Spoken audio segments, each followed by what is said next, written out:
Bonsoir tout le monde, bienvenue d'être là. Bonjour, bienvenue. C'est le fun, il y a du monde qui s'intéresse enfin à la politique. C'est de l'humour, moi je suis un gars drôle, hein, fait que à tout bout de champ, je vais tenter de vous faire rire. Mon nom est Pierre Turcotte, je serai animateur. Ceux qui ne me connaissent pas, je suis animateur à TVL DM9, la télévision locale. Je suis aussi enseignant en sciences politiques et entrepreneur, directeur général de la Route des légendes qui fournit plein de spectacles intéressants dans la MRC. Marais-Chapdelaine et partout au Saguenay-Lac-Saint-Jean. Et je suis un gars drôle, donc je le répète. Oh, ça marche. D'accord, donc le déroulement de la soirée est assez simple. On a des questions qui ne sont pas de moi, mais bien concoctées, comme Guillaume le disait, par les membres de la Jeune Chambre de commerce. Je vais vous poser les questions en tour de rôle. Vous aurez 2 minutes pour répondre à chaque question. Ce qu'on veut, je vous le rappelle, les problèmes, on les connaît. On veut vos solutions. Qu'est-ce que vous nous proposez? C'est ça qu'on veut savoir ce soir. Donc, à tour de rôle, vous aurez à répondre aux questions. Il y a 7 questions au total. À partir de la deuxième question, on va alterner les droits de parole pour que ce ne soit pas toujours la même personne qui commence ou qui termine leur allocution. À la fin de l'exercice, chaque candidat aura quelques minutes pour nous faire un bon speech électoral, là, comme à l'époque. Ils vont se lever debout, ils vont nous lancer des slogans, tous plus intéressants les uns que les autres.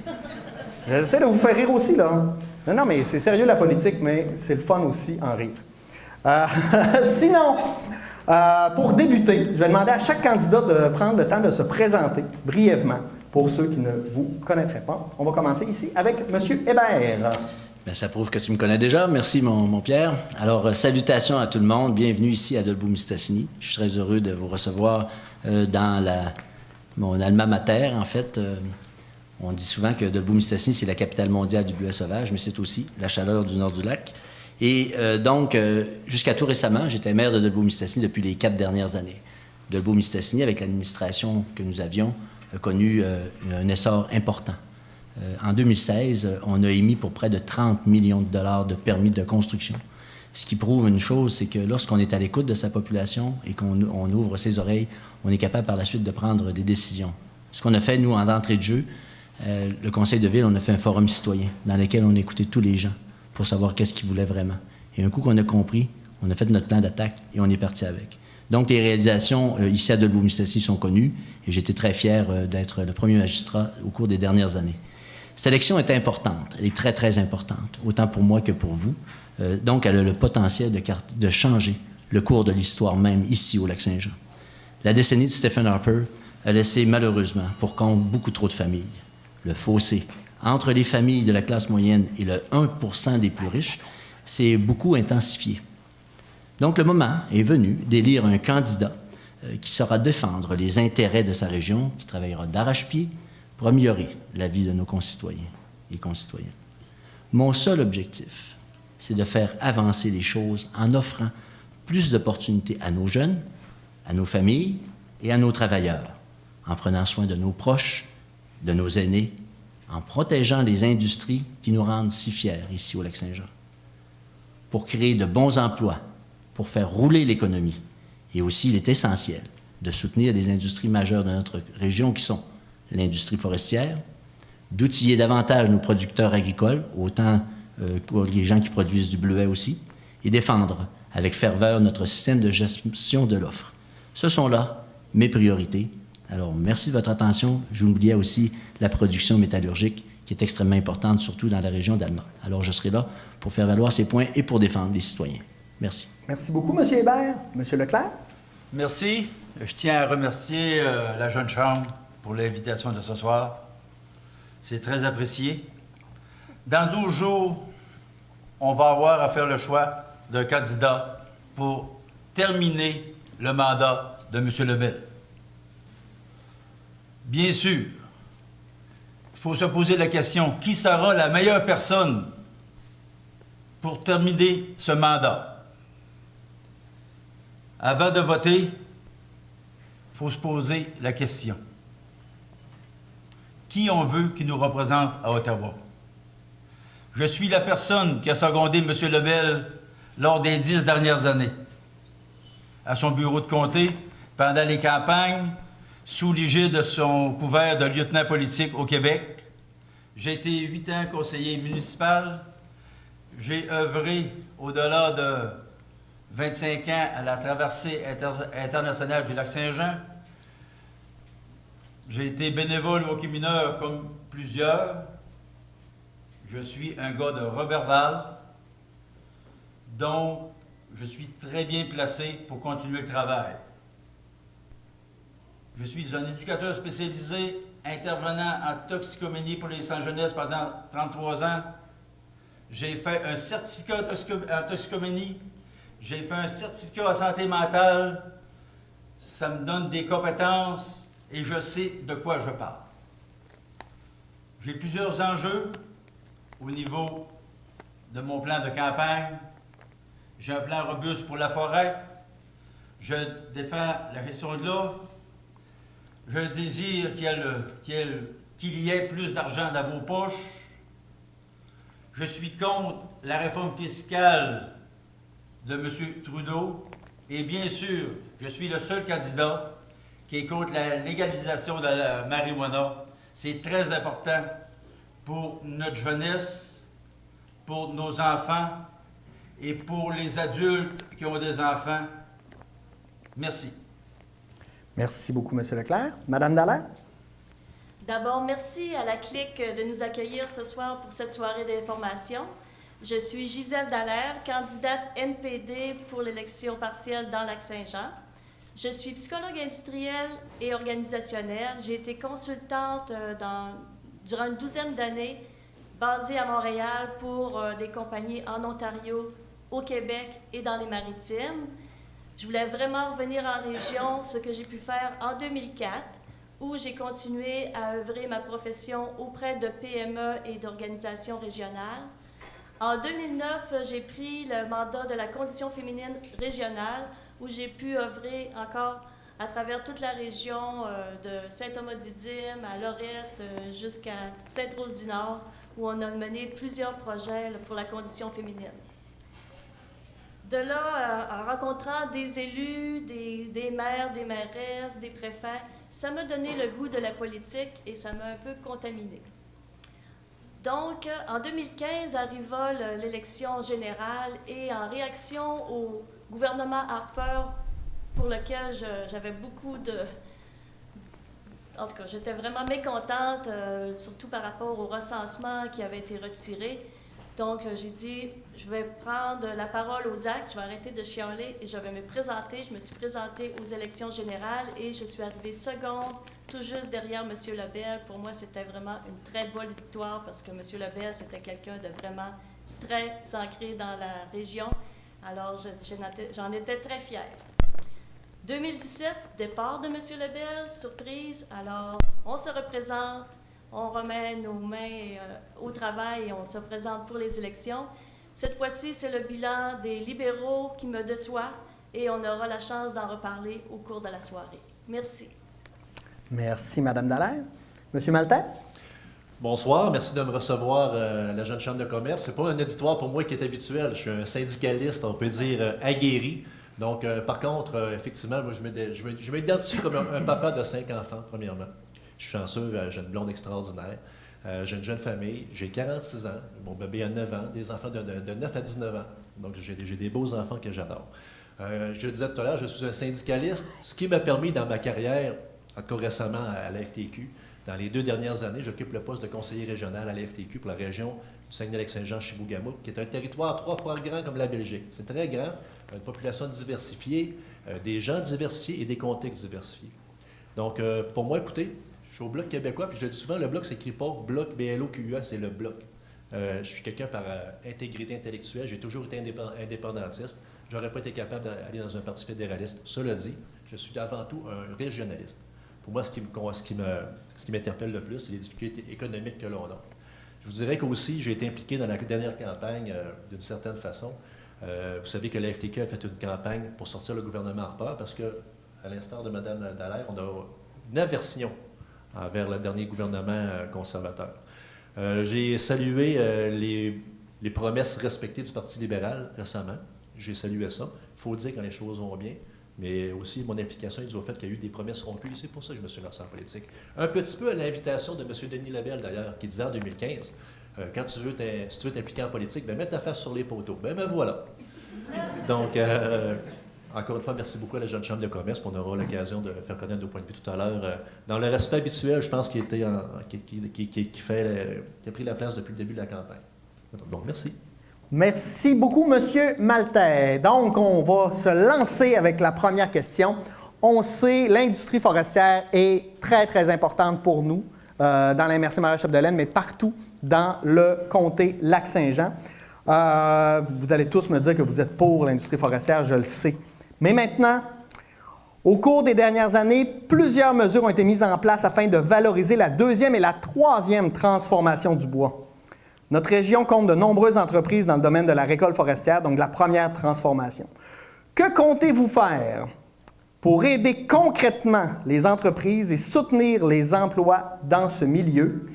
Monsieur Hébert, on vous laisse débuter pour 2 minutes. C'est à vous. Merci. L'industrie forestière, vous savez, j'en ai fait mon pain et mon beurre depuis les 4 dernières années. Récemment, jusqu'à tout récemment, nous avons organisé, M. Maltais prenait part à cette manifestation, une marche forestière, une marche des travailleurs, dans lesquelles on a convié toute la population du Saguenay-Lac-Saint-Jean à venir nous retrouver. Ça a eu d'impact, ça a eu un bon impact, parce que tout de suite après, quand nous avons adressé des questions directement aux absents qui n'étaient pas présents, on a dit, on veut que ça bouge, puis on veut que vous nous entendiez. Les semaines qui ont suivi, on a obtenu du gouvernement libéral un appui ferme à notre industrie forestière. On parle d'une garantie de près de 850 millions de dollars. Alors, ça n'a pas été trop long que ça a bougé. Dans le temps des conservateurs, au dernier conflit sur le bois d'œuvre, les conservateurs ont laissé 1 milliard sur la table. Ils nous en revenaient 5, ils nous en ont laissé 1. Si vous voulez savoir qu'est-ce que ça fait 1 milliard de dollars, vous en parlerez à Richard Garneau de Résolu. Il s'en rappelle encore c'est quoi 1 milliard de dollars qui ont été laissés sur la table. Et quand j'étais du côté de la ville de Dolbeau-Mistassini, nous sommes allés souvent à Ottawa. Je peux vous dire que quand le gouvernement conservateur était au pouvoir, on n'avait pas une grosse écoute. On est retourné quand il était dans l'opposition, les portes s'ouvraient comme par magie. Alors moi, je peux vous dire une chose, que si je suis élu le 23 octobre, je vais continuer à défendre, il faut appuyer la valorisation de l'innovation, il faut continuer à garder nos compagnies forestières en forme puis en action. Donc, tous les efforts qu'on va consentir, c'est du plus. Puis à Dolbeau-Mistassini, on sait, c'est l'ADN, mais comme le disait M. Turcotte, c'est pas juste dans Dolbeau-Mistassini, c'est dans toute la région. C'est 60 000 emplois au Québec qui vivent de la forêt. C'est plus que l'aéronautique. Alors, je pense que les gouvernements, c'est le temps qu'ils écoutent. Le gouvernement Couillard nous a compris, et par la suite, le gouverneur Trudeau a emboîté le pas. Alors, je pense que ça augure pour des bonnes années à venir, mais il faut continuer à travailler, et ne craignez pas, je serai sûrement le plus gros défenseur de la forêt ici au Lac-Saint-Jean. Merci. Merci beaucoup, M. Hébert. C'est une pause pour qu'on remette le chronomètre à 2 minutes. Tu es capable, Guillaume, tu es bon, mais tu ne dois pas prendre... Oui, M. Leclerc, c'est à vous. Merci. Premièrement, il faut mettre les choses à son contexte. C'est inconcevable que le gouvernement libéral, au début de son mandat, lorsque le président Obama était encore président des États-Unis, de ne pas avoir réglé l'accord sur le bois d'œuvre. C'était pas une priorité de ce gouvernement-là. Justin Trudeau, il aimait mieux amener ses beaux-parents à Washington au lieu d'amener son ministre de l'Industrie, des Affaires naturelles. Mais non. Et en plus, c'était pas dans le cahier de charge, dans le mandat de la ministre du Commerce international en novembre 2015. C'est comme ça que ça fonctionne, Ottawa. Tu as un cahier de charge, ton premier ministre te dit, tu as ça à faire. Il n'y avait rien de ça. Le bois d'œuvre, ça n'existait pas. L'industrie forestière, ça n'existait pas. Après ça, c'est l'ancien gouvernement qui se fait blâmer. On va faire un petit peu de recadrement. M. Harper, ça fait 2 ans qu'il n'est plus là. C'est les libéraux de Justin Trudeau qui sont là présentement depuis 2 ans. Il faut parler de ce qui se passe présentement, s'il vous plaît. Moi, j'ai une proposition, j'ai un plan pour la forêt que j'ai présenté en point de presse. Il faut s'attaquer à la désinformation. Sur les clients de nos entreprises qui se font harceler par Greenpeace, on le sait tous. C'est pas nous autres qui vont faire la désinformation, nous du Lac-Saint-Jean. On a aussi le caribou forestier. C'est aussi de la désinformation. Oui, on manque de science. Mais dans le Grand Nord, où il n'y a pas d'exploitation forestière, on se ramasse que des caribous, il y en a beaucoup. Merci, M. Leclerc. Votre temps est écoulé. Merci. Oh, tu devras devenir de meilleur en meilleur. Parfait. Madame Dallaire, c'est à vous. Au NPD, on est 100% d'accord avec la deuxième et troisième transformation. Des projets comme Agir, la forêt modèle. Vraiment, on est en accord avec l'innovation puis les emplois d'avenir. Par ailleurs, il faut comprendre que la forêt, l'industrie forestière, c'est une industrie intégrée. Donc, pas de deuxième ni de troisième transformation si la première transformation n'est pas solide. Et présentement, l'industrie est vraiment inquiète. Au NPD, on continue toujours à se battre et en Chambre, Karine Trudel l'a répété par 47 fois. Elle a interpellé le gouvernement Trudeau pour demander un plan concret. Par exemple, le plan de prêt n'est pas un plan qui s'applique à l'usine de Dolbeau-Mistassini pour payer la surtaxe. Donc, c'est vraiment difficile présentement pour M. Garneau. Alors, la surtaxe là, qui s'applique depuis le mois d'avril, ça, il n'y a pas d'aide qui vient du gouvernement. Encore là, les libéraux le savaient depuis, on l'avait dit, dès octobre 2015, pendant la campagne, même le confrère, M. Hébert, M. Simard avertissait déjà dans le débat auquel j'ai participé à la Chambre de commerce à la Boîte de Bleuet. On le disait au gouvernement peur et on a continué, après les élections au gouvernement libéral, des avisés d'avoir un plan, de se préparer justement, pendant qu'il y avait une belle relation avec M. Obama et M. Trudeau, de régler le problème de la forêt. Mais non, ça n'a pas été fait. Et on est arrivé avec M. Trump au gouvernement, la ligne dure, l'ALENA, c'est vraiment, on ne sait pas où ça s'en va. C'est vraiment inquiétant présentement et on ne fait pas confiance au gouvernement présentement. Merci. Merci beaucoup, Mme Dallaire.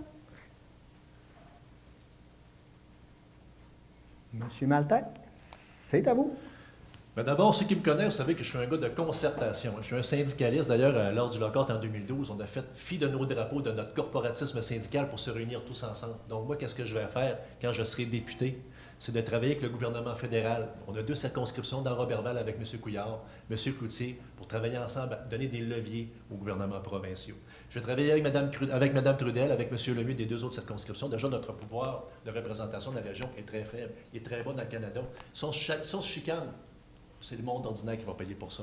Le problème qu'on a, c'est qu'avec les partis fédéralistes, c'est que le Québec n'a pas sa place à la table de négociation. On parle de protéger la deuxième, qui fait la promotion de la troisième transformation, mais il faut protéger effectivement le premier maillon, qui est les usines, puis en fait les scieries qui les fabriquent, cela. On demande une mesure concrète. Savez-vous, je n'ai pas entendu quelque chose de tellement concret. Je vais répondre à une chose qui est très, très simple. Depuis que Bloc n'est plus dans la région, n'est plus représenté, c'est bien malheureux, mais on avait amené quelque chose, des modifications au Code du bâtiment. Ce projet-là avait été emmené en 2e étape. Il était pour être déposé, mais il y a eu un déclenchement d'élection. Puis comme le Bloc n'est plus là, ceux qui se posent la question sur la pertinence du Bloc, bien c'est ça. On n'a plus ça dans le Code du bâtiment. Au niveau du Québec, on les a faites, ces modifications-là, mais malheureusement, c'est plus là aujourd'hui. En Colombie-Britannique, d'autre part, qu'est-ce qui va se passer avec la négociation de l'ALENA? Le Canada risque, encore une autre fois, de se ramasser avec des provinces qui vont vouloir tirer chacun leur bord de la couverte. Comment ça va se passer par rapport aux droits? On ne sait pas encore, mais on sait que la Colombie-Britannique il va tirer son bord de la couverte, les autres provinces aussi. De la couverte, pardon. Je suis un gars d'usine, je n'ai pas de prétention, je parle comme ça. Donc, on a des infrastructures de qualité au Québec. On a des belles constructions, on a l'expertise. Je regarde ici à Saint-Prime, on a des précurseurs là-dedans. Donc, on devrait mettre en valeur ces choses-là, mais au lendemain de mon élection, ça va être déposé à la Chambre. Merci beaucoup, M. Maltais. Merci d'avoir répondu à notre première question. On va maintenant passer à la deuxième question. On sait que c'est organisé par la Jeune Chambre de commerce, donc on parle d'entrepreneuriat et de jeunes.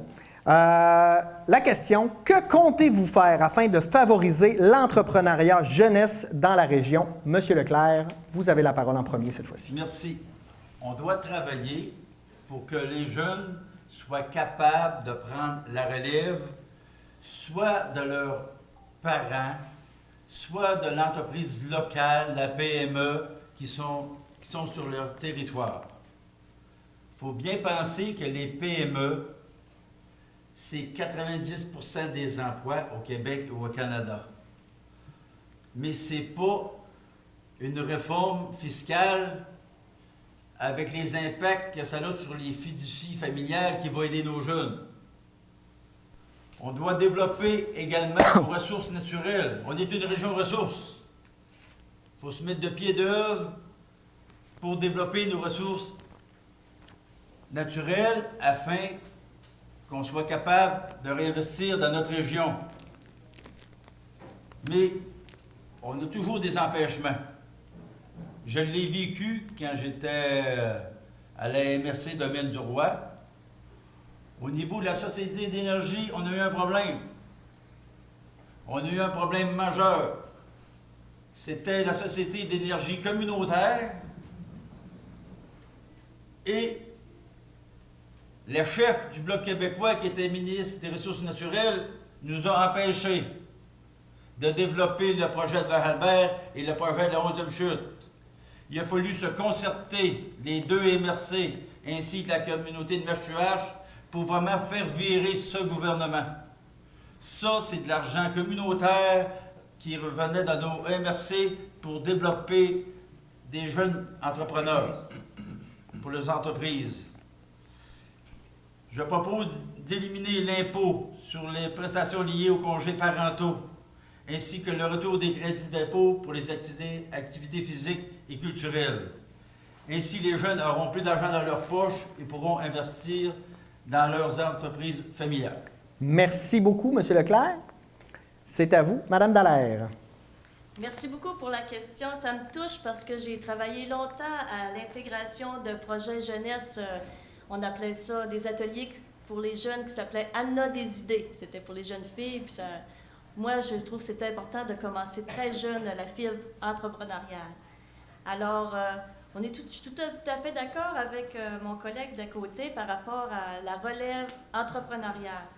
Notre nouveau chef parlementaire, Guy Caron, a déposé un projet de loi qui aurait favorisé l'entrepreneuriat de la jeunesse dans la région en facilitant le transfert des entreprises familiales. Cependant, les libéraux ont voté contre cet important projet de loi. On le sait que présentement, une ferme ou toute entreprise familiale, lorsque les parents veulent le léguer à leurs enfants, bien, du côté de l'impôt, c'est vraiment défavorable. C'est mieux de vendre à un tiers qu'à de léguer à ses propres enfants. Ça n'a aucun sens. Puis c'est de ce projet-là, de loi-là, que M. Caron avait développé et que les libéraux ont refusé d'aller de l'avant. Donc ça, c'était vraiment un gros point faible par rapport au gouvernement actuel. Également, le gouvernement doit nous aider, doit aider les entreprises, les jeunes entrepreneurs par rapport aux infrastructures, donc la technologie cellulaire.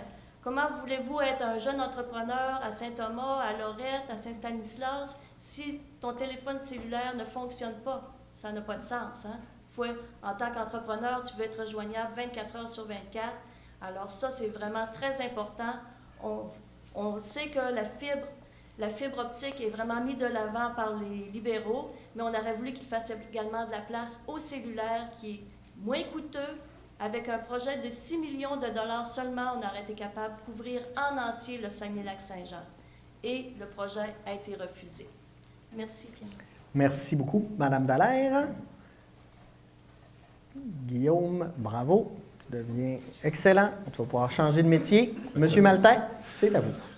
Bien, comme mesure concrète, qu'est-ce que je vais apporter? Moi, c'est dans les 30 jours suivant mon élection, je vais déposer un projet de loi qui va accorder un crédit d'impôt remboursable pouvant aller jusqu'à 8 000 sur 3 ans pour un jeune qui veut s'établir dans la région, puis y rester, dans le fond, pour occuper un emploi dans son domaine d'études. Je parlais de mesures complémentaires. Le gouvernement, en fait, le Parti québécois, avec M. Alexandre Cloutier, a proposé une mesure qui est semblable. Lui, ça va jusqu'à 10 000 $. Donc, ces mesures-là, combinées, devraient donner un bon coup de main. On va parler de partenariat. D'ailleurs, c'est un projet qui avait été amené par M. Robert Bouchard à l'époque, pour les mêmes raisons que l'autre de tout à l'heure que je discutais. Il a tombé, il y a une élection, puis bon, il n'y a personne qui l'a repris. Donc, moi, je vais reprendre ce bâton de pèlerin-là. Québec avait mis, il faut le rappeler aussi, Québec avait mis un tel crédit d'impôt il y a quelques années, mais dans l'austérité libérale, bien, il a abandonné ça. C'est de valeur parce que ça marchait bien, ce crédit d'impôt-là. Je le dis souvent aussi, on a eu des belles choses. J'ai été sur le comité aviseur du sommet économique régional ici, organisé par M. Couillard. Puis, dans une des recommandations que l'on avait, c'était de créer un fonds régional de capital de risque. Donc, pour les jeunes entrepreneurs, c'est une difficulté d'avoir justement des investissements, d'avoir de l'argent, de la débloquer quand tu commences. Même au niveau des transferts des entreprises, je pense que c'est important de souligner ça. Ce n'est pas un plan que j'ai, ça avait été amené par les acteurs socio-économiques. C'est pas quelque chose qui est tombé dans l'oreille d'un sourd. Il y en a beaucoup qui voudraient rester, mais maintenant, bon, malheureusement, Ottawa a changé le code criminel. On a à Saint-Félicien un étudiant sur 5 qui vient de l'international. C'est intéressant, ça, l'économie du savoir. Mais il faudrait s'arranger pour qu'il puisse rester ici. Ça serait intéressant. Dans le budget d'Ottawa, bon, on a eu 1 milliard pour des projets pour soutenir le développement, mais des secteurs structurants au Lac-Saint-Jean, en tout cas, on n'a pas eu beaucoup. Il y a eu 0 pour les nouveaux carburants. On pourrait fabriquer de l'éthanol, des biocarburants, au lieu de favoriser les combustibles fossiles de l'Alberta. On pourrait mettre plus d'argent au niveau, bon, le centre d'excellence des drones en allemand, c'est quelque chose qui est bien intéressant, des nouveaux facteurs. Notre région n'a pas que des problèmes, là. On a des beaux leviers, là, mais ça prend des solutions, puis ça prend un député qui va les défendre. Merci beaucoup, M. Maltais. Votre temps est écoulé. M. Hébert, c'est à vous. Merci beaucoup. Évidemment que nous, la petite entreprise ici à Debout-Mistassini particulièrement, connaît ça, parce que quand tu as le moulin fermé, une chance qu'on a eu la PME. Une chance qu'on a eu aussi des jeunes qui ont tenté puis qui ont risqué. Et puis, vous savez, je parle un peu là, du Bloc québécois à l'heure actuelle, un projet de loi privé, quand tu déposes ça dans l'opposition, c'est difficile à passer. Maintenant, le gouvernement Trudeau, à l'heure actuelle, depuis 2017-2018, a mis 395,5 millions de dollars pour aider les jeunes à acquérir des compétences et de l'expérience dont ils ont besoin pour réussir. Il y a 33 000 jeunes qui vont pouvoir développer des compétences pour trouver du travail ou retourner à l'école pour se spécialiser. L'année dernière, le gouvernement a augmenté de 50 % le montant du soutien aux étudiants à faible et moyen revenu. Dans le budget 2017, on a investi pour créer 60 000 nouveaux emplois pour étudiants pour les 5 prochaines années. Le gouvernement aussi a fourni 14 millions au cours des 2 dernières années à Futurpreneurs. Futurpreneurs Canada, c'est pour appuyer les nouvelles générations d'entrepreneurs. Ça a aussi investi un montant équivalent aux autres partenaires du privé et du public. Et ça a aidé 10 000 jeunes entrepreneurs à lancer 8 000 entreprises. C'est ce que le gouvernement Trudeau a fait depuis son arrivée. Il y a aussi 40 % des entreprises qui appartiennent à des femmes. Et 1,5 million des Canadiens qui y travaillent pour des entreprises sont dirigés par des femmes. 1,5 million. Alors, le partenariat avec les banques du Canada, la Banque de développement, les MRC, la CIDAL, on voit ce qui se passe à Alma, et on voit ce qui se passe dans les autres MRC. Je pense qu'il y a moyen de mettre à contribution le SADC. On voit un peu l'exemple de Porte ouverte sur le lac, qui ont freiné une bonne partie de l'exode. Alors, il pourrait avoir un incitatif de la part d'une entreprise qui prendrait le modèle de Porte ouverte sur le lac. Ça serait porte ouverte aux jeunes entrepreneurs. Venez avec nous, on va aller de l'avant. Et si je suis élu le 23, soyez sûr d'une chose, je vais penser à tout le monde, les jeunes y compris, parce qu'ici à Debout-Mistassini, il y a beaucoup de jeunes qui sont venus et on peut répéter l'exemple tout autour du Lac-Saint-Jean. Merci beaucoup, M. Hébert. Ceci met fin à la deuxième question. Il en reste 5.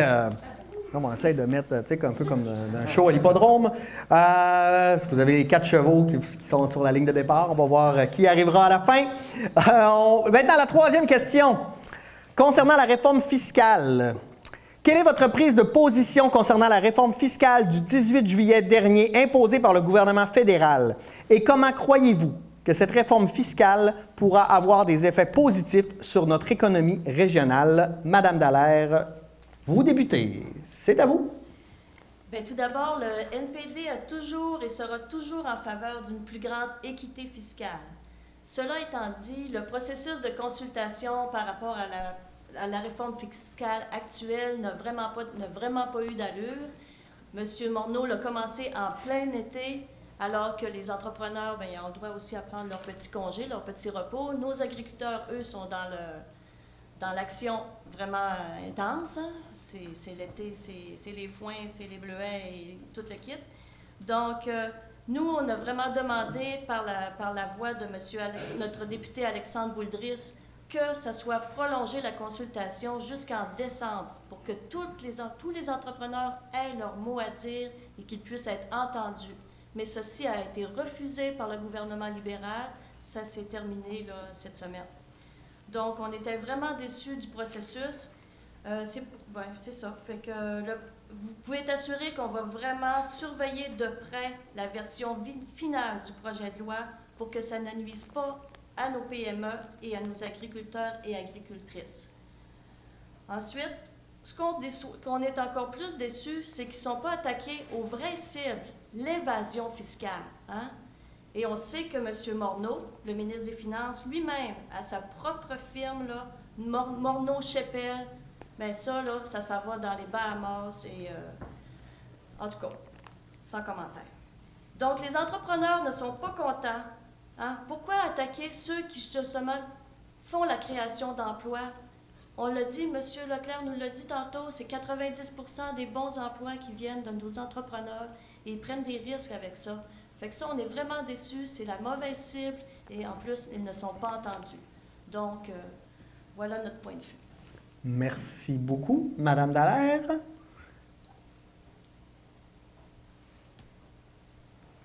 Oui, Monsieur Baltin? Ben moi aussi, comme député, puis comme citoyen surtout, je suis pour ça l'équité fiscale. C'est bien normal là, qu'on veut ça.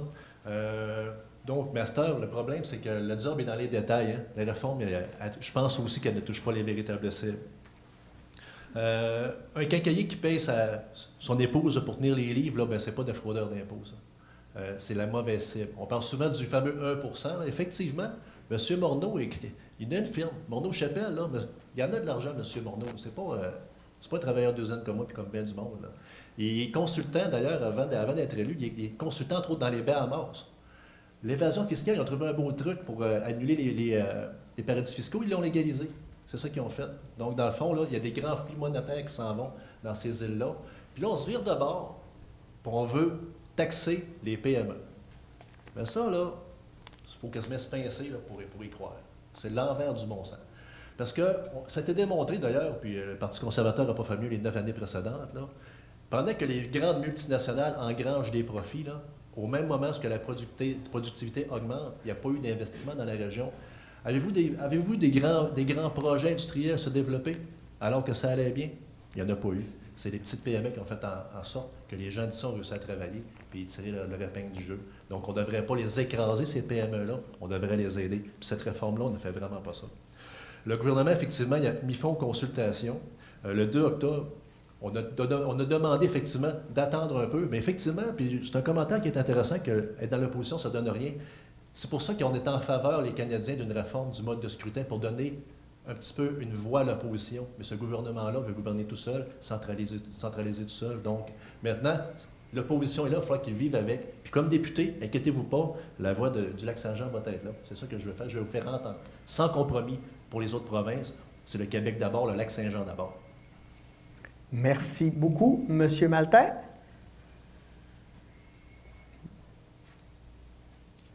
On va y arriver.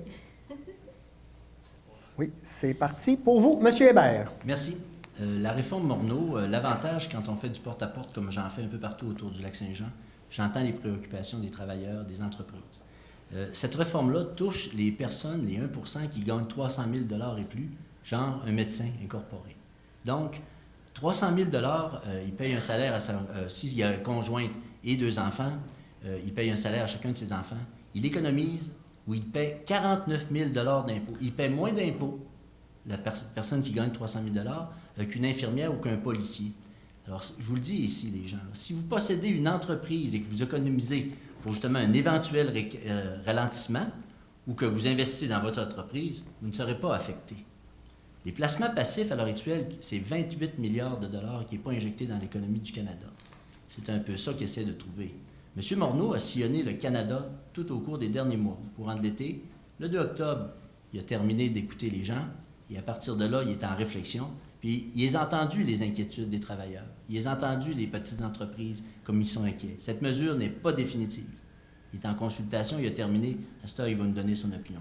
Si vous m'élisez le 23 octobre, c'est sûr que je vais être votre porte-voix à Ottawa. C'est sûr et certain. Je vais être en mesure d'influencer les décisions du gouvernement parce que malheureusement, hélas, aucun de mes adversaires ne pourra le faire parce qu'ils sont toujours dans l'opposition. Alors, cette réforme-là, qu'on entend parler beaucoup, inquiète surtout les comptables, les petites entreprises, et j'en ai sillonné des entreprises moi aussi. Et quand on leur dit que c'est dans le but, justement, de plus égalité sur la fiscalité, bien, ils comprennent un peu mieux. Mais je vous le répète, M. Morneau a passé l'été à sillonner le Canada au complet, et ses décisions, c'est un projet de loi, la réforme n'est toujours pas appliquée, donc il reste encore du temps. Et si je deviens votre porte-voix, je vais faire valoir les points de vue du Lac-Saint-Jean auprès du gouvernement, et pas l'inverse. Merci beaucoup, M. Hébert. On a perdu, on dirait. Monsieur Leclerc, c'est à vous. Merci. Ça se peut pas ce que je viens d'entendre là. J'ai passé, c'est ma 7e semaine dans le comté. J'avais commencé avant, on ne savait pas quand est-ce que ça allait déclencher. Des entreprises, des PME, j'en ai vu, j'en rencontre, je n'ai rencontré encore aujourd'hui. La réforme, c'est clair, c'est un total fiasco. Ça se peut vraiment pas. Les firmes de comptables, les fiscalistes, les agriculteurs, les gens de la restauration, la petite entreprise, la moyenne entreprise, le monde sont tous à l'envers. Ça se peut vraiment pas. C'est vraiment un gouvernement déconnecté. Il voulait pogner même pas le 1%. Hein? Le médecin qui était tout seul, qui abusait, comme une maîtresse d'école. Il y en a un qui fait du mal, puis on les garde tous après la classe. C'est vraiment être déconnecté. Et le ministre Morneau, mes collègues l'ont dit, il n'y a pas trop de problème avec ça, avec son entreprise, de même que Justin Trudeau. Avec ses 3 compagnies numéros, il n'a jamais vu où ce qu'était l'argent, il s'est jamais occupé de ça, puis lui, ça le touche pas. On fait accraire au monde. C'est un parti qui fait accraire au monde pour l'équité. Bien, pour l'équité, ils ont fessé sur nos amis, sur nous, les employés. La majorité des gens travaillent pour les PME. 90% des emplois sont créés par les PME, puis on claque là-dessus à tout rond. Nous, le Parti conservateur, on défend les entreprises. On a tout le temps fait des baisses d'impôts pour les entreprises. C'était ça notre passage au pouvoir. Merci. Merci beaucoup, M. Leclerc. Maintenant, je vous demande d'être patient parce que la prochaine question, j'aimerais d'ailleurs rencontrer la personne qui l'a composée, est relativement longue. Donc, je vous demande d'être patient. Ça peut prendre quelques heures. Non, pas tant, mais c'est quand même complexe, donc on va prendre le temps de la poser comme il faut. Chaque année, les Québécois versent près de 1 milliard de dollars de cotisations syndicales. Or, ces sommes font rarement l'objet d'un débat public. Il n'est pas question ici de remettre en question la pertinence des syndicats. Il est plutôt question des cotisations syndicales même, étant donné qu'elles représentent d'importantes sommes d'argent pour les 39 % de travailleurs syndicaux au Québec pour qui les cotisations sont obligatoires. En 2015, le Parti conservateur a adopté une loi obligeant les centrales syndicales à rendre public leur état financier et les salaires des dirigeants qui gagnent plus de 100 000 $, entre autres. La loi devait entrer en vigueur le 1er janvier 2016, mais son application a été suspendue par les libéraux. Que pensez-vous du renversement de cette initiative? C'est à moi. Oui, on commence par vous. C'est parti, M. Maltais. En fait, ça n'a pas été long à composer. C'est du copier-coller d'un article d'un chroniqueur de la presse. Cette question-là, je te l'ai voir là-dessus, je l'avais déjà lu. Donc, ça n'a pas été un gros travail. Cela dit, on va y répondre quand même parce que je suis très heureux de dire qu'en fait, cette loi n'a pas été seulement suspendue, elle a été abrogée. Ça n'existe plus, ça.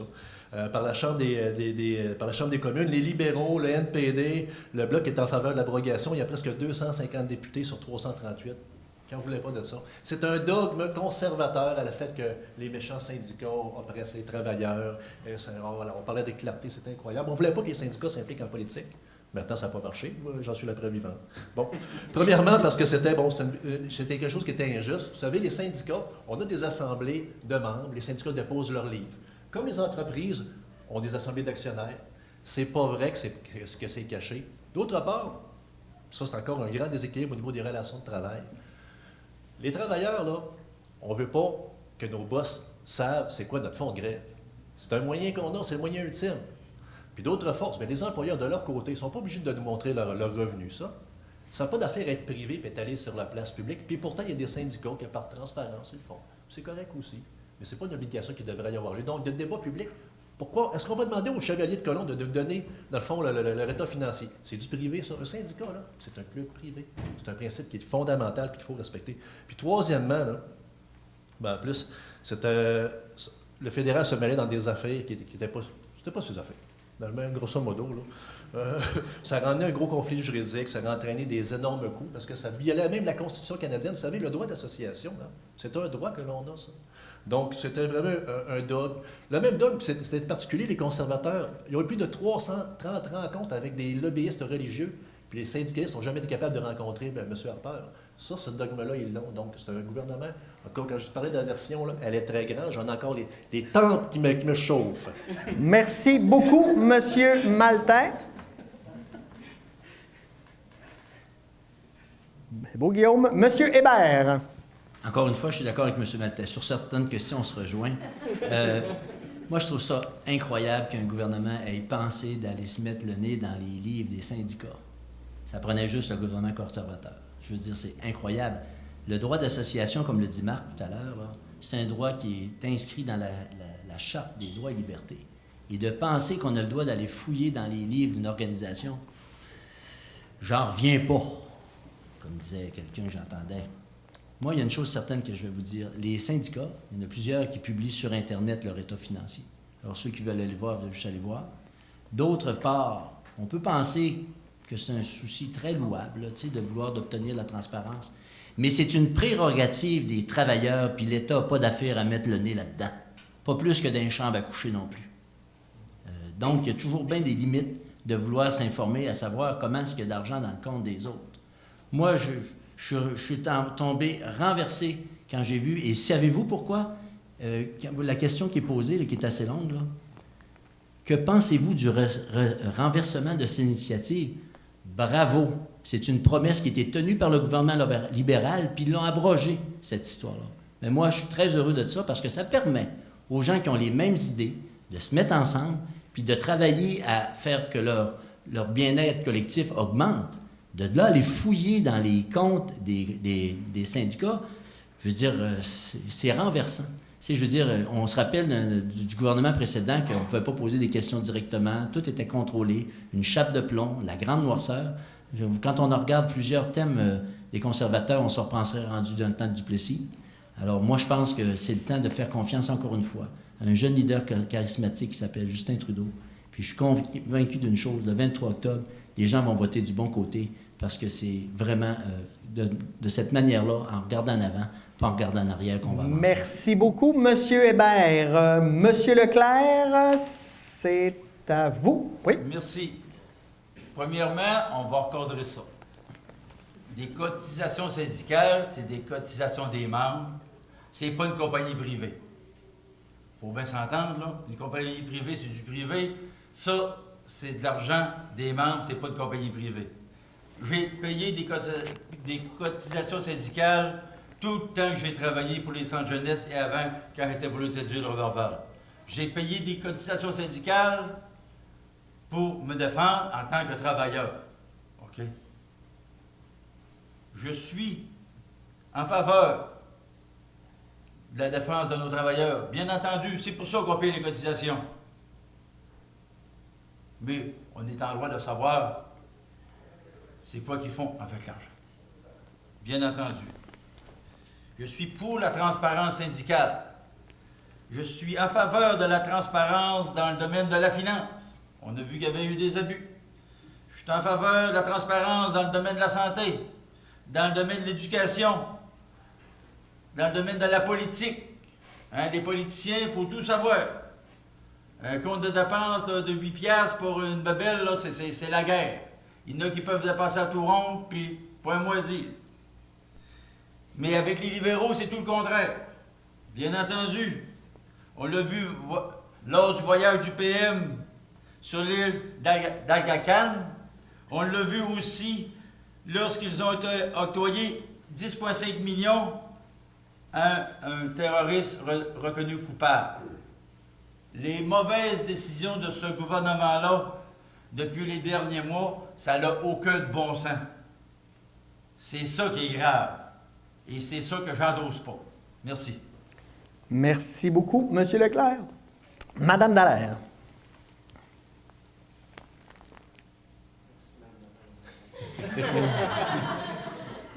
Nous sommes d'accord, nous au NPD, avec la décision, tout simplement parce que ce projet de loi aurait déséquilibré le rapport de force entre les employeurs et les organisations syndicales. Nous sommes d'avis que de rendre publics les états financiers des centrales syndicales aurait donné un avantage aux employeurs dans de futures négociations.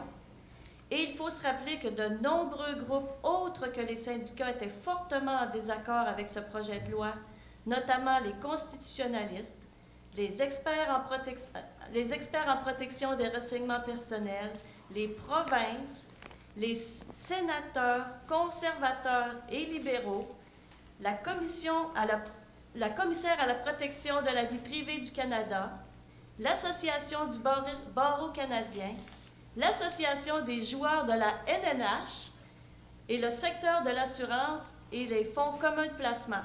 Alors, il y avait vraiment beaucoup de monde contre ce projet de loi. D'ailleurs, le barreau du Québec s'était prononcé contre parce que ça ne respectait pas le droit de la Constitution et le droit de la liberté d'expression. Également, ça allait à l'encontre du droit à la vie privée. Alors, le NPD était vraiment fier de s'être battu contre ce projet de loi aux côtés de nombreuses organisations de différents milieux. Par ailleurs, nous serons toujours en faveur d'une plus grande transparence envers les membres des organisations syndicales, dans la mesure que celles-ci respectent la Constitution et le droit à la liberté d'expression et d'association. Merci. Merci beaucoup, Madame Dallaire. On met fin à la question numéro 4. Là, on va détendre l'atmosphère avec la question numéro 5. Dans l'optique où le projet de la marijuana sera adopté, vous voyez la blague, là? Tu sais, des fois, je suis drôle, mais c'est ça prend du temps. Dans l'optique où le projet de la marijuana sera adopté, quelles seraient vos initiatives concernant la sensibilisation à la population régionale pour préserver la sécurité de tous et chacun? Monsieur Hébert, c'est à vous de débuter. Merci. Cette semaine, on en a parlé pas mal. Il y en a qui en parlent aussi à tous les jours. Il y a une chose certaine, l'éditorial de Marc Saint-Hilaire disait que le pot était à nos portes et puis que surtout que la légalisation de la marijuana était imminente et qu'aucun sondage ni manifestation ne pourront changer ni freiner ce changement sociétaire. Le gouvernement libéral a décidé de légaliser justement pour contrôler. Pour contrôler, c'est-à-dire que la marijuana la qualité soit contrôlée.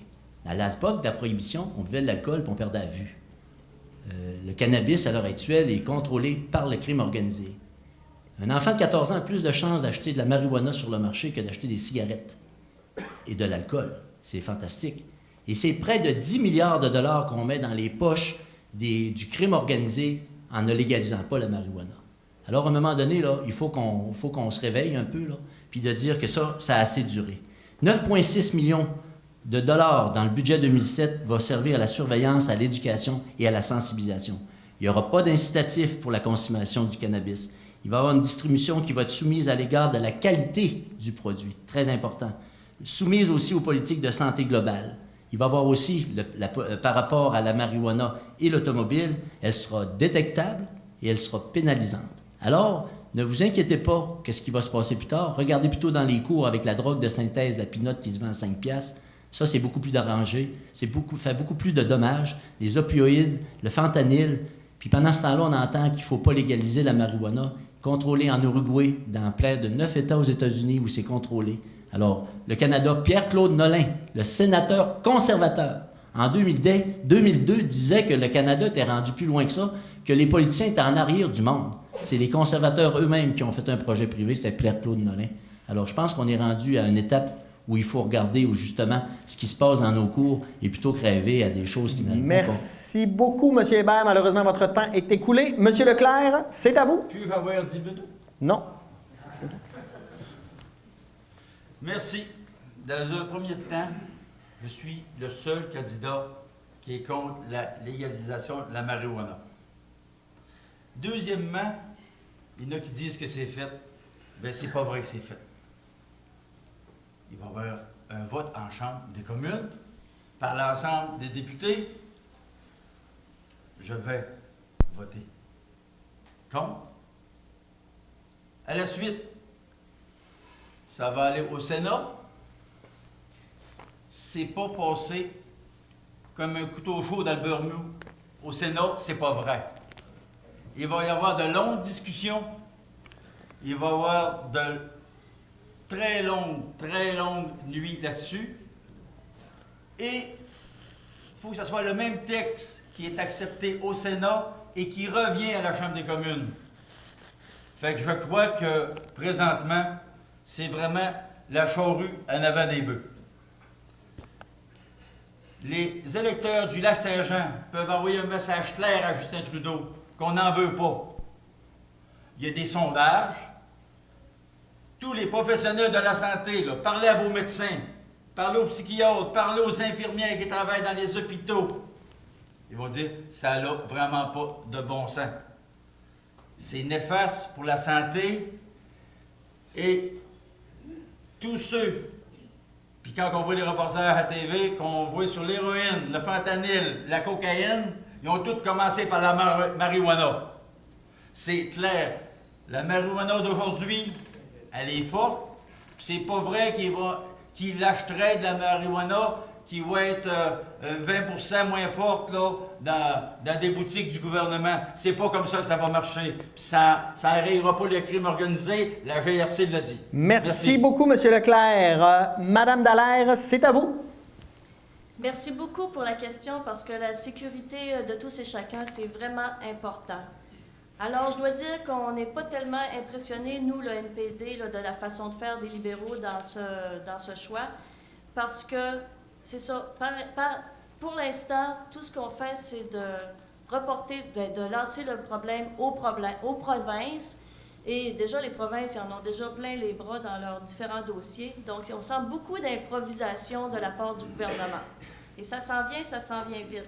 Nous, au NPD, vraiment, on avait proposé la décriminalisation d'abord et étape par étape, consultation avec les provinces, consultation avec les municipalités pour que ça se fasse correctement. Parce que, oui, on le sait, la marijuana est dans notre société et c'est bien de penser à l'encadrement de cette substance. Donc, vraiment, de le faire correctement, pas seulement en manquant de leadership comme le premier ministre le fait présentement et en n'impliquant pas tous les différentes parties en les consultant.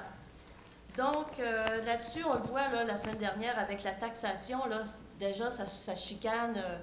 Là, on a fait le saut là, à la province de savoir, parce que ça va être les coûts sont vraiment reportés aux provinces et déjà, le gouvernement veut s'accaparer de la taxe.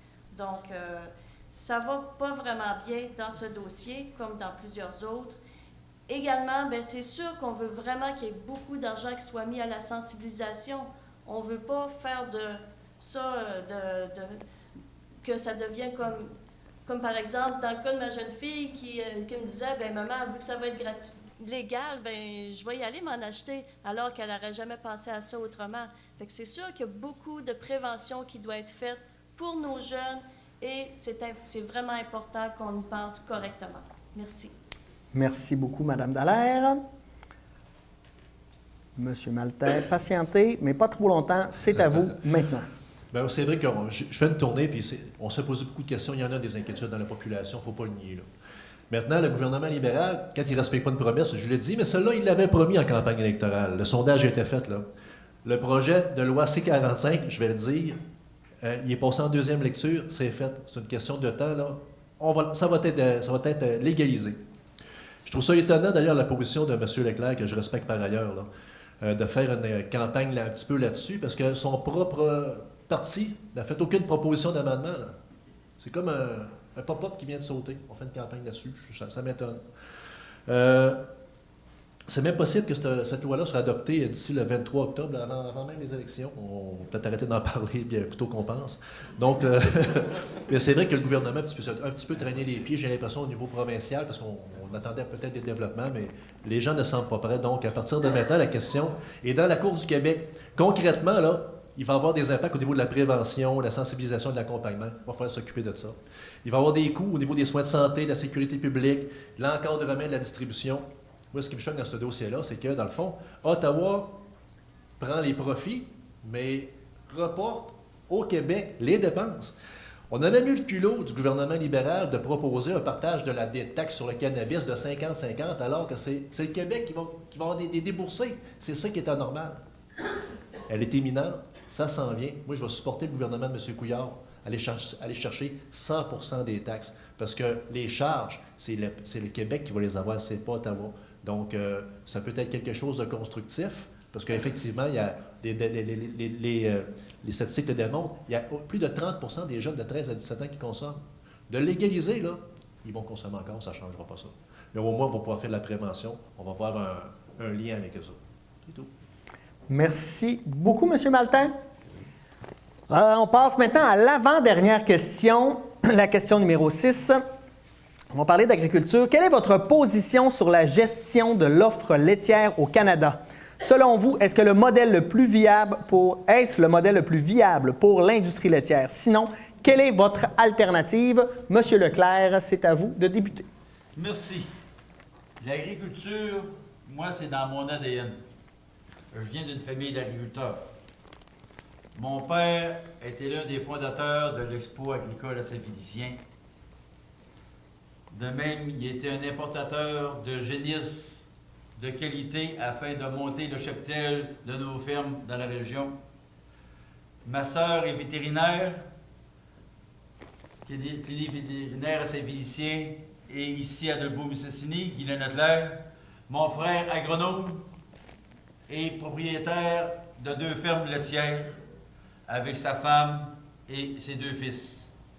Mais par contre, le 3 mai 2016, les libéraux de Justin Trudeau ont voté contre une motion en Chambre des communes pour mettre fin à l'importation de lait diafiltré. C'était un enjeu important et ils ont voté contre.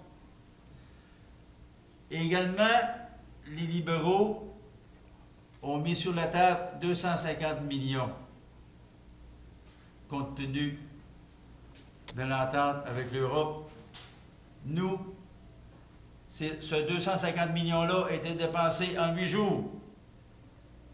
Il fallait que les producteurs agricoles mettent de 75 à 80% du montant pour se rénover. Ça n'avait pas de bon sens. Nous, on est déterminés à défendre l'intégralité de la gestion de l'offre. Pour la qualité du produit, bien entendu, ce qui va sur nos tables, et également pour l'occupation dynamique du territoire. Pourquoi? Parce que chaque agriculteur paye le même prix pour le transport, peu importe où il est sur le territoire. Sans ça, si ça n'existe pas, il y a seulement que les fermes proches des grandes villes qui vont exister. Merci beaucoup, M. Leclerc. Madame Dallaire, c'est à vous. J'ai discuté avec de nombreux agriculteurs, agricultrices de la région, M. Barrette ici dans le Haut-du-Lac, M. Gobeil, Lac-Saint-Jean, le syndicat des agricultrices que je côtoie plusieurs fois par année. Et c'est elles qui me disent, c'est eux qui me le disent, la gestion de l'offre est décidément le meilleur système pour l'industrie laitière et également, pas juste pour l'industrie, mais aussi pour la vie de nos régions, hein, parce qu'on a nos fermes familiales et ça occupe notre territoire, nos régions. Alors, on peut être fiers de ce système et c'est un modèle sans subvention. Donc, nous, au NPD, on martèle, on a Sue-Hélène qui est là, notre députée, et elle fait un très bon travail en chambre. Et nos agriculteurs ici dans la région me le disent de façon quotidienne, ils sont fiers d'elle. Nous déplorons la brèche qui a été accordée dans l'accord avec l'Union européenne, ainsi que l'absence de compensation dont M. Leclerc a parlé. Donc, la subvention, bien, le programme a été complètement écoulé en dedans d'une semaine. Donc, je pense seulement une ferme dans la région a pu en bénéficier. Ensuite de ça, bien, c'est ça, évidemment, le programme a été complètement insuffisant. Nous déplorons également les brèches que les libéraux s'apprêtent à ouvrir avec le partenariat Transpacifique 11. Okay. Les États-Unis ne l'ont pas signé, bien, ils se sont mis hors de cet accord-là, mais c'est toujours en jeu et vraiment, on se méfie là-dessus. Également, évidemment, la négociation avec l'ALENA inquiète grandement nos producteurs et nos productrices dans la région. Il est clair qu'aucune brèche n'est possible pour un système intégral de la gestion de l'offre. Évidemment, le lait filtré également, les libéraux n'ont rien fait pour régler ce problème-là, et cela, on en est très mécontents. Merci beaucoup, Mme Dallaire. Monsieur Maltais, c'est à vous. Merci. Bien, c'est pas un hasard que la firme expérimentale à Normandin ici est ici, finalement. On est des experts. On prend souvent, beaucoup trop souvent pour acquis le secteur agricole. Hein. C'est un secteur, d'ailleurs, c'est une des raisons pour lesquelles on s'est fondé. C'est très important ici, en fait, c'est d'une importance capitale. J'ai voyagé de partout à travers le monde, puis j'ai vu à des endroits, entre autres en France, en Nouvelle-Zélande, les impacts de changer ce système-là, qui est le meilleur au monde. En France, il y a 25 où ce qu'on a enlevé ce système-là, là, il y a 25 des revenus bruts qui ont été perdus par les producteurs. En Nouvelle-Zélande, ça va jusqu'à 50 Ce que ça veut dire, c'est que dans le fond, on est en train de mettre en place, si on ouvre ce système-là, à avoir des fermes hautement subventionnées puis qui vont nous donner des produits avec des hormones, entre autres. Donc, c'est pas ça qu'on a, c'est le meilleur système. Je parlais de la pertinence du Bloc. J'étais content, là, il y a 2 semaines, j'étais à Ottawa, puis j'étais présent lorsque le Bloc a présenté, en fait, a réussi à forcer le 26 septembre, puis même d'avoir un appui unanime. Ça, je suis content de le dire aussi, là, à la Chambre, en faveur de maintenir intégralement la gestion de l'offre dans le cadre des négociations de l'ALENA. Intégralement, ça veut dire que s'il y a une brèche là-dessus, là, le gouvernement en place, qui est encore là, le Québec ne peut pas négocier. Là. On a toujours des recettes d'un océan à l'autre. Là. Ça veut dire qu'on s'est fait mentir par le gouvernement actuel. Donc, il n'y a aucune brèche qui doit être acceptée là-dedans. Parce qu'effectivement, les conséquences du partenariat Europe-Canada ont été dévastatrices pour nos petits fromagers, entre autres. Puis même au niveau, bon, il y en a qui disaient que le bœuf de l'Ouest, ça va bien aller là-bas. Avec les normes qui sont en Europe, on a de la misère à envoyer le bœuf. Donc, c'est pas bon pour personne. Le programme, effectivement, qu'on a parlé, c'est un programme d'investissement, c'est pas un programme de compensation. Ça a été écoulé très rapidement. Donc, je veux rappeler que dans la région, Saguenay-Lac-Saint-Jean, la production laitière représente plus de 43 des revenus à la ferme. C'est un secteur qui est névralgique, qu'on ne peut pas laisser tomber. C'est 113 millions dans notre communauté. C'est donc très important. Donc, j'insiste sur le mot intégralement encore là. Il n'y a pas question d'affaiblir ça. Puis le Bloc québécois va se tenir fort et fier pour défendre ce beau régime-là. Merci beaucoup, M. Maltais. M. Hébert, ce sera à vous maintenant. Évidemment, je suis en faveur de la défense de la gestion de l'offre au Lac-Saint-Jean. C'est primordial pour notre agriculture. 1200 fermes autour du lac qui nourrissent la population du Lac-Saint-Jean. C'est évident qu'on va faire une place importante à cet enjeu-là. Récemment, moi aussi j'ai de la visite de temps en temps, Jean-Claude Poisson, qui est le bras droit du ministre de l'Agriculture, M. Lawrence McCauley, est venu nous rencontrer avec plusieurs agriculteurs, les producteurs de lait, les producteurs de céréales, les producteurs de bleuets. Il y avait M. Ghislain Saint-Pierre, Michel Frigon, Étienne Barrette, Marcel Drapeau, son fils Jacqueline, François Bélanger. Tous ces gens-là ont fait part de leur inquiétude auprès de Jean-Claude Poisson, qui a pris bonne note de tout ce qu'il a entendu, particulièrement au niveau des bleuets. Vous savez que présentement, il y a une crise ici au Lac-Saint-Jean par rapport aux producteurs de bleuets. Il faut s'en occuper, et très, très sérieusement, parce qu'il y a des gens, malheureusement, qui vont perdre le chemise. Donc, la réforme qui s'en vient par rapport à Morneau ne devrait pas toucher les agriculteurs et les petites entreprises. C'est ça qui me rend très heureux d'entendre ça, parce que quand M. Poisson était ici, la rencontre a duré près de 2 heures, et c'était vraiment les agriculteurs qui donnaient leur impression. Il a pris très bonne note, encore une fois, des inquiétudes qu'il y avait, et le 23 octobre, lorsque je deviendrai le prochain député du Lac-Saint-Jean, soyez certains, encore une fois, que je défendrai avec ferveur et beaucoup de dynamisme les fermes du Lac-Saint-Jean. Parce que quand un pays se nourrit par soi-même, j'ai vu ça, moi, en Thaïlande, dans un voyage, je croyais que la Thaïlande, c'était pas un pays riche. Mais quand un pays est capable de nourrir sa population puis d'exporter à l'extérieur, c'est un pays qui est riche. Il faut faire de la place à l'agriculture, il y a des jeunes agricultrices, des jeunes agriculteurs qui veulent venir se rétablir au Lac-Saint-Jean. Bienvenue, on a des belles terres, puis ça pousse. Merci beaucoup. Merci beaucoup, Monsieur Hébert. On passe maintenant à la dernière question, qui va comme suit. À titre de jeune entrepreneur ayant plusieurs années à gérer et embaucher du personnel, je vous demande comment votre candidature compte améliorer et ou enrayer le manque criant de main-d'œuvre, tant pour la grande industrie que pour les petites et moyennes entreprises. Madame Dallaire, c'est à vous de débuter. Merci, Pierre. Au NPD, nous avons proposé l'idée de crédit d'impôt pour les PME, pour l'embauche et la formation de nouveaux employés. Ces crédits d'impôt devenaient plus élevés en fonction de la région, donc des régions éloignées comme le Lac-Saint-Jean. Ici, le montant était plus alléchant afin d'attirer plus de jeunes à venir s'installer ici. Par ailleurs, la promesse brisée des libéraux de diminuer le taux d'imposition des PME à 9 % fait aussi très mal à nos entreprises qui souhaitent engager. Nous allons continuer à pousser pour que les libéraux respectent cette promesse.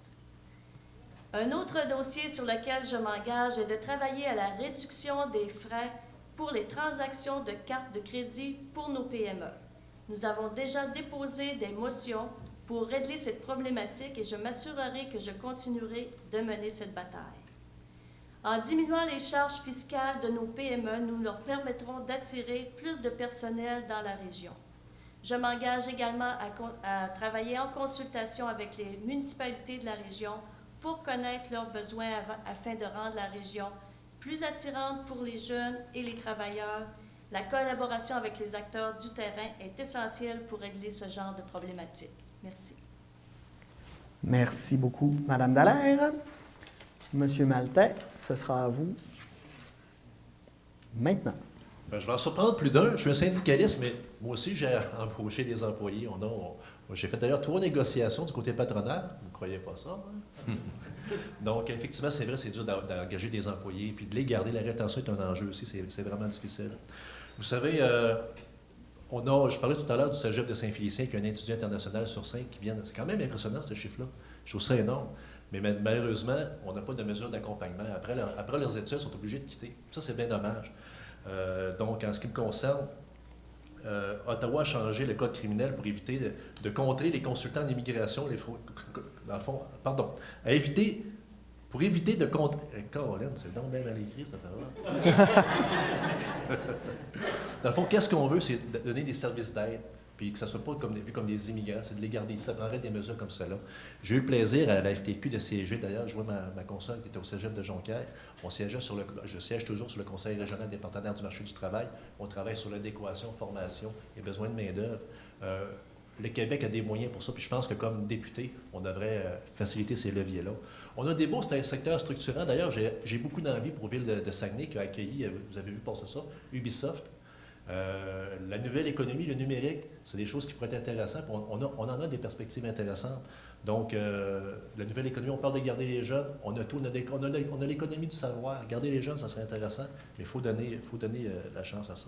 Donc, en ce qui me concerne, je le disais tout à l'heure, avec les crédits d'impôt pour les jeunes et ainsi de suite, c'est vraiment des mesures qui vont nous aider à garder nos jeunes ici, nos cerveaux ici, qui ne partent pas tous à Montréal. Je suis quelqu'un qui est obligé de m'expatrier pendant 5 ans parce qu'il n'y avait pas d'emploi.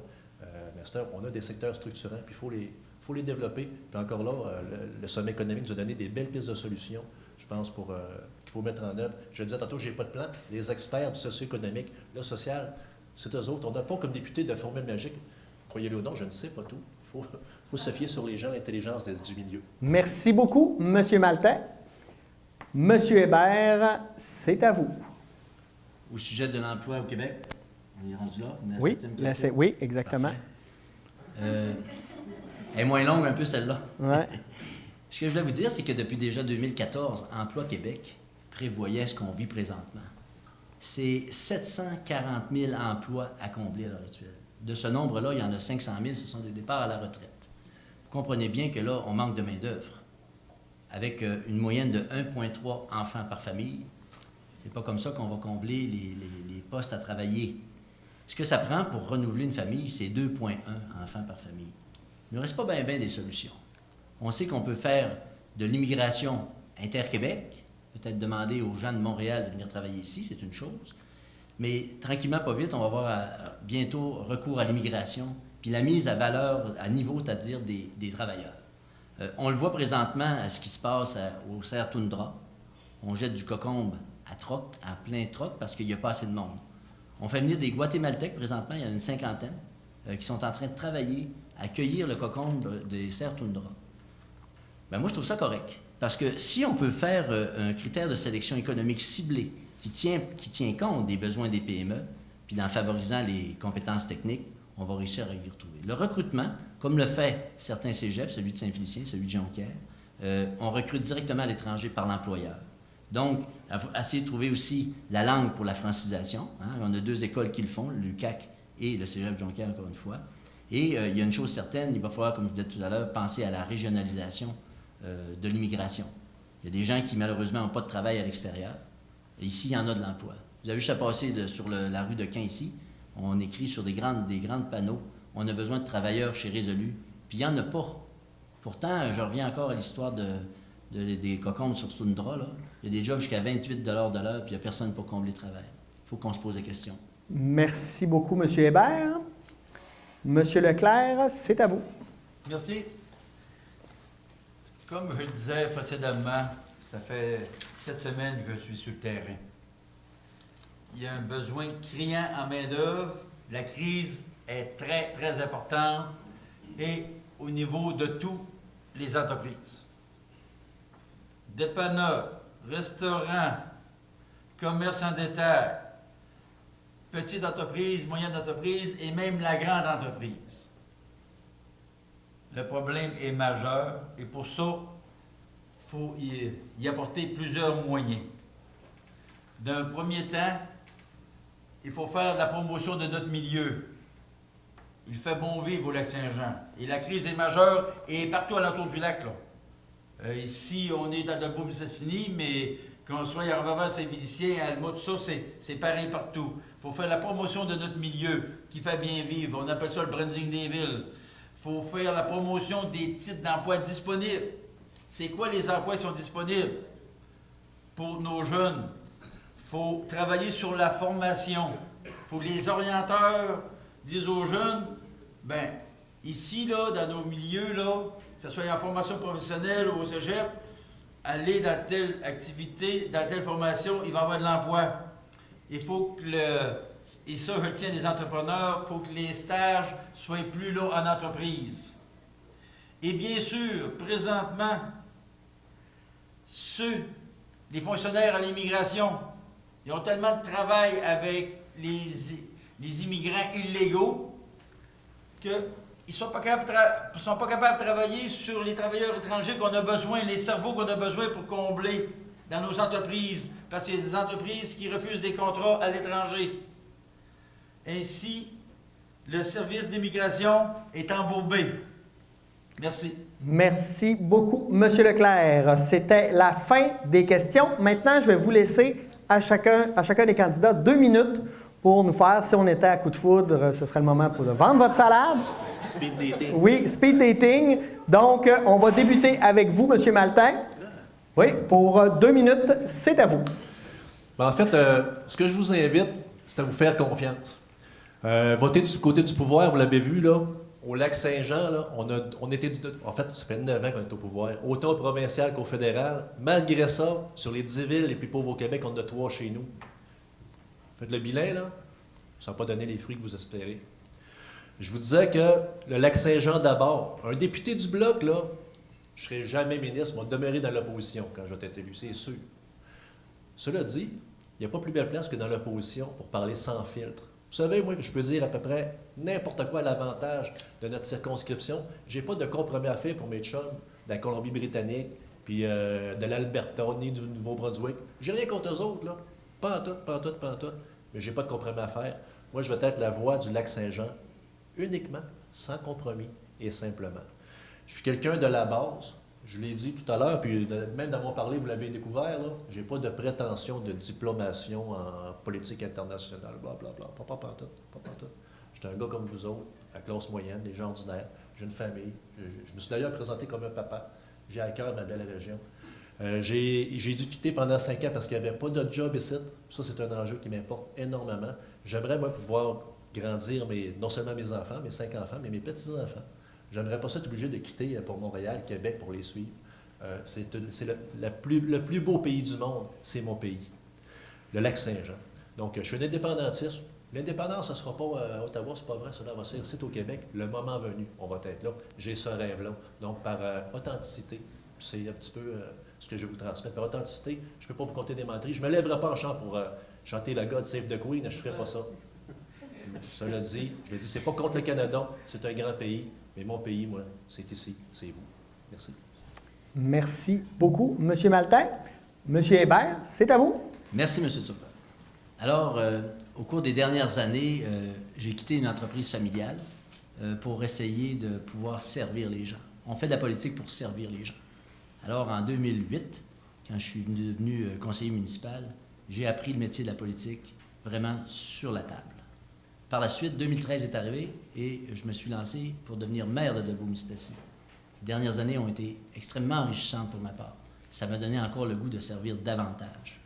La démission de M. Lebel en plein milieu de mandat m'a obligé à réfléchir davantage sur mon avenir. Et la conclusion était assez rapide. J'ai terminé mon mandat à la ville de Debout-Mistassini et je m'attaque à un prochain. Je m'attaque à un prochain, c'est-à-dire de défendre les intérêts du Lac-Saint-Jean. Je ne serai pas le porte-voix d'Ottawa vers le lac, mais l'inverse. Je parlerai pour vous. Autant que j'ai parlé pour la défense de l'hôpital, autant j'ai parlé pour l'industrie forestière, autant je vais continuer à parler. Parce que ceux qui pensent que je serai muselé, vous me connaissez mal, mais vous me connaissez bien. Vous savez que j'ai ma franchise. Lorsque Justin Trudeau et l'équipe libérale ont formé le gouvernement, la première mesure importante qui a été prise, c'est d'augmenter les impôts de 1 % des plus riches afin de baisser les impôts de 9 millions de Canadiens de la classe moyenne. On travaille pour ça. Depuis le mois d'octobre 2015, l'Économie du Canada a créé 437 700 nouveaux emplois. En septembre dernier, 112 000 emplois à temps plein ont été créés, la plus forte hausse en un mois depuis mai 2006. Au cours des 12 derniers mois, 90 % des nouveaux emplois créés à temps plein, le taux de chômage au Canada est à son niveau le plus bas en 9 ans. 9 années qu'on a dit aux alentours de 6,2 %. Et vous vous posez la question pour laquelle il faut voter pour Richard Hébert. La réponse, vous l'avez là. Un gars qui est capable de travailler, qui est capable de se retrousser les manches et surtout d'être à l'écoute de la population. Alors, la meilleure façon d'obtenir une voix forte, c'est en me disant le 23 octobre, ça va me faire plaisir d'être le 41e député libéral au Québec. Merci beaucoup, M. Hébert. M. Leclerc, c'est à votre tour. Merci. Je tiens à remercier mes collègues d'ici à 9 ans, M. Hébert, Mme Dallaire, M. Maltais, pour la qualité du débat de ce soir. On est en démocratie et c'est plaisant. On a discuté sur les enjeux. On ne s'est pas pogné le chignon. Merci beaucoup. C'est important, la démocratie. On le voit à TV tous les soirs. Depuis le début de l'élection, j'entends les citoyens du Lac-Saint-Jean. Je l'ai sillonné, je ne savais pas quand ça débutait. Moi, j'ai débuté au mois d'août, à bonne heure. Le projet de loi sur la marijuana n'est pas passé encore. En votant pour moi le 23 octobre, on va envoyer un message clair à Justin Trudeau qu'au Lac-Saint-Jean, on ne se fait pas berner, qu'on est contre ce projet de loi et qu'il nous écoute. Il n'écoute pas personne. Il n'écoute pas un spécialiste. Il n'écoute pas un intervenant. C'est direct dans le mur. Je l'ai promis dans le mur. Il a reculé sur la réforme électorale. Il va reculer sur la réforme Morneau et on va le faire reculer sur la légalisation de la marijuana. Ça prend un message clair. J'ai besoin des gens du Lac-Saint-Jean pour y envoyer le message clair.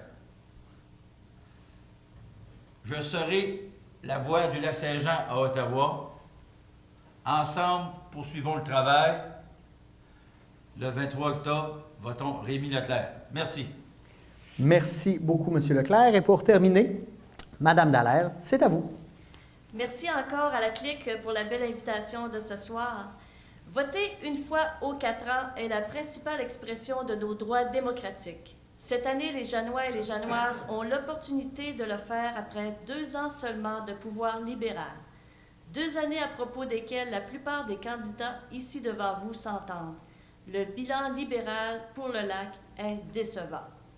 Décevant car les libéraux n'ont pas réglé la question du bois d'œuvre ni du papier sur calendrier et qu'ils ont créé des brèches dans la gestion de l'offre. Décevant pour les familles qui vivent encore sans téléphone cellulaire au nord du lac.